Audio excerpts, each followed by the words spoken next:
বিশেষ করে রাতের বেলা আমরা এই কাজগুলো থেকে বিরত থাকবো। রাতের বেলা এইসব প্রাণী বের হয়, নবী সাল্লাল্লাহু আলাইহি ওয়াসাল্লাম বলেছেন, অতএব আপনাদের বাচ্চা যারা আছে এদেরকে সন্ধ্যাবেলায় বাইরে ছেড়ে দিবেন না। এখন কিন্তু প্রচুর ঘটনা ঘটছে, প্রচুর জিনঘটিত ঘটনা ঘটছে, জাদুটোনা করা হচ্ছে, বানটোনা করা হচ্ছে না? নবী সাল্লাল্লাহু আলাইহি ওয়াসাল্লাম বলেছেন, রাতের বেলা তোমরা বাচ্চাদেরকে সন্ধ্যাবেলা ছেড়ে দিও না, আগে ভালো করে সন্ধ্যাটা হয়ে যাক, যদি ছাড়তে হয় তারপর ছেড়ো।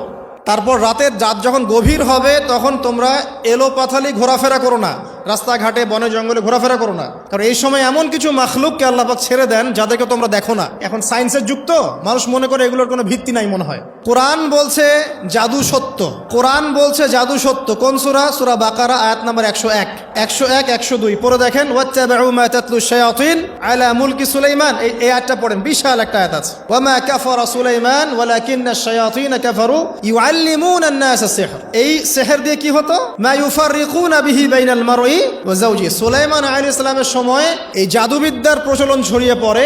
এই জাদু মানুষ শিখে কি করছিল? নারী পুরুষের মাঝখানে, স্বামী স্ত্রীর মাঝখানে বিভেদ সৃষ্টি করছিল। এখন দেখেন না, পরিবারের স্বামী স্ত্রীর বন্ধন ভেঙে যায় না, কেউ কাউকে দেখতে পারে না, এমন হচ্ছে না? খুব ভালো সম্পর্ক হঠাৎ করে সম্পর্ক খারাপ। এই জাদুবিদ্যা সত্য। এবং এখনকার অনেক ভণ্ড যে কবিরাজগুলো বের হয়েছে, এরা জিনকে তাবে করে নিয়ে এই জিনদের মধ্য দিয়ে মানুষের মধ্যে জাদু ছড়িয়ে দিয়েছে। এই জাদুবিদ্যা সত্য। এর ফলশ্রুতিতে বহু পরিবার ধ্বংস হয়ে যাচ্ছে, দৃশ্য অদৃশ্যের অনেক ক্ষতি আছে। এগুলো এখনকার সায়েন্স বিশ্বাস করে না। আর সায়েন্স বিশ্বাস করে না বলে যে আমরা বিশ্বাস করবো না এমনটাও নয়। এখন বিজ্ঞান যেটা প্রমাণ করতে পারে নাই, এটা কি বিজ্ঞানের ব্যর্থতা না ইসলামের ব্যর্থতা?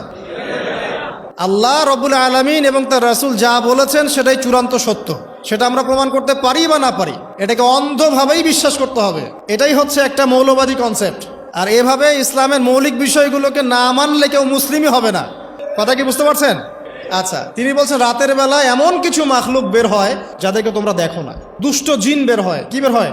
জিন জাতি নাই পৃথিবীতে? আল্লাহ পাক সূরা জিন নামে একটা গোটা সূরা নাজিল করেছেন, করেন নাই? কুল উহিয়া ইলাইয়া أنه استمع نفر من الجن وقالوا إنا سمعنا قرآنا عجبا। জিনদের একটা দল কোরআন শুনে বলেছিল যে আমরা অদ্ভুত আজব একটা কোরআন শুনেছি। তারপর তারা গিয়ে তাদের কওমের কাছে ইসলামের দাওয়াত দেয়, ওই কওম ইসলাম কবুল করে। এটা নবী সাল্লাল্লাহু আলাইহি ওয়াসাল্লামের জীবনের সেই সময়কার ঘটনা, যখন নবীজি তায়েফ থেকে ফিরে আসছেন। তায়েফবাসী তাকে অত্যাচার করলো, তিনি নাখলা উপত্যকায় এসে নামাজ পড়ছেন, ওই নামাজের কেরাত শুনে জিনরা ইসলাম কবুল করেছে। তো সূরা জিনে আল্লাহ পাক এই কথা নাজিল করেছেন।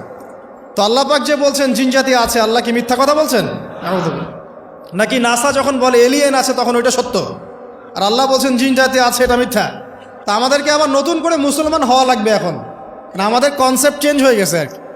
আবার দেখেন আল্লাহ পাক বলছেন সূরা জারিয়াতের 56 নম্বর আয়াতে, ওয়ামা খালাকতুল জিন্না ওয়াল ইনসা ইল্লা লিয়াবুদুন। আমি জিন আর মানুষকে শুধু আমার ইবাদত করার জন্যই সৃষ্টি করেছে। তাহলে দুটো জাতি পাওয়া গেল, জিন এবং মানুষ। জিন কিসের তৈরি? আগুনের তৈরি। মানুষ কিসের তৈরি? কাদামাটি। ফেরেশতা কিসের তৈরি? নূরের তৈরি। তো এই যে সৃষ্টির বৈচিত্র্য, এটা কার সৃষ্টি? তো সেই আল্লাহ পাকের জ্ঞান সবচেয়ে বেশি না আমার জ্ঞান সবচেয়ে বেশি?